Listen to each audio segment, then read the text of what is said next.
criação é muito forte, mas tem um pouco de má fama na nossa cultura, na nossa tradição, na nossa, embora hoje se fala muito criativo e de criatividade, precisamente, e todas essas coisas, a criação no sentido forte é objeto de várias suspeitas no pensamento herdado, digamos assim. É evidente que isto do pensamento herdado é uma noite em que todos os gatos são pardos, houve sempre exceções a ele, mas digamos que tanto para o essencial, que é da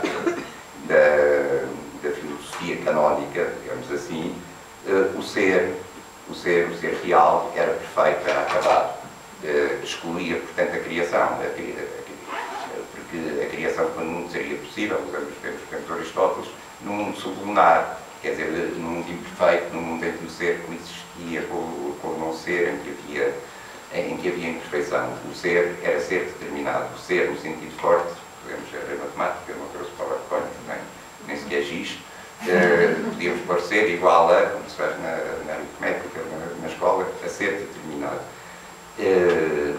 E atemporal, quer dizer, aquilo que é o mesmo desde sempre e para sempre. A outra, isto foi o que herdámos da filosofia grega, embora no imaginário grego, no pensamento grego, houvesse também outras tendências. Aparece a ideia do devir, de um devir quase sem suporte, ou de um devir que é paradoxalmente subjacente a tudo o que é suporte, em Heraclito. Aparece, não propriamente na filosofia, mas na tragédia, na poesia, no imaginário grego, a ideia que depois aparece num dos poemas de Sofia de Melbrenner, com muita força, de um caos mais antigo que os deuses, que é essa mistura, precisamente, de ser e não ser, de vazio, que permite a criação e a destruição.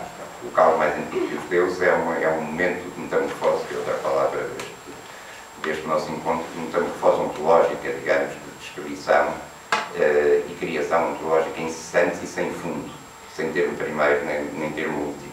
A outra grande veio da cultura de que, para o melhor e para o pior, somos herdeiros, é de facto o pensamento cristão, ou judaico-cristão, se quiserem, e aí a situação da criação é paradoxal.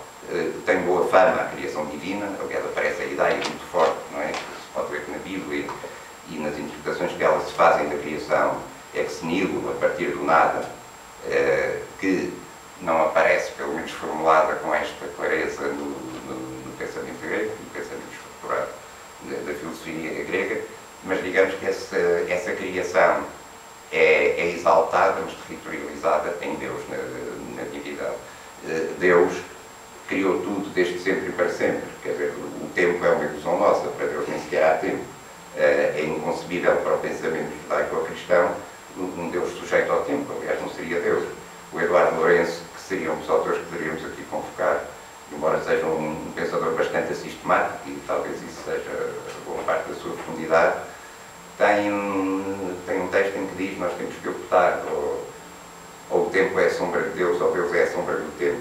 Isto, pelo menos, para não ferir as convicções de outras pessoas que aqui estão em termos de razão humana. Se depois a gente dá o salto da fé para além disto e supera esta alternativa através da fé, isso já é outra questão e não me vou ocupar dela. Portanto, no através da nossa reivindicarmos da criação, ou pensar a criação fora da teologia, tem também má fama, digamos assim, também não era muito aconselhável. Aliás, agora lembrei-me do Eduardo Lourenço, que diz alguns também, que nós hoje devíamos pensar tudo o que se oculta sob o nome de Deus, tudo o que o nome de Deus oculta e tudo o que nós ocultamos sob o nome de Deus.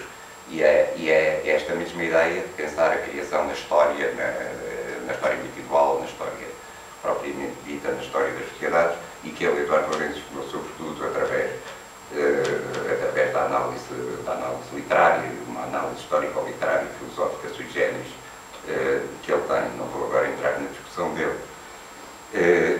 Bem, os outros dois, há mais, podíamos falar em Bergson, por exemplo, podíamos falar anteriormente noutros, em que a ideia de criação aflora com bastante força, como em Kant, depois, mas não vou entrar por esse terreno, até porque só diria banalidades, mas aparece sempre subordinada, ou quase sempre subordinada, digamos que aparece sempre subordinada a qualquer coisa que é desvalorizada, que aparece como uma poria num pensamento sistemático, que ambiciona sempre a uma verdade intemporal, a uma verdade definitiva, à pureza do ser, que o tempo não macula, não é? Porque o tempo é degradação. E se nós aceitamos que é criação, temos que aceitar também que é degradação. Não podemos aceitar, ou dificilmente podemos aceitar, a ideia de criação a partir do nada, sem aceitar a ideia de destruição ontológica para o nada. A criação, no sentido forte, não é criatividade, porque é fazer ser o que não havia antes. O que não havia, o que não era antes, nem estava escrito que houvesse.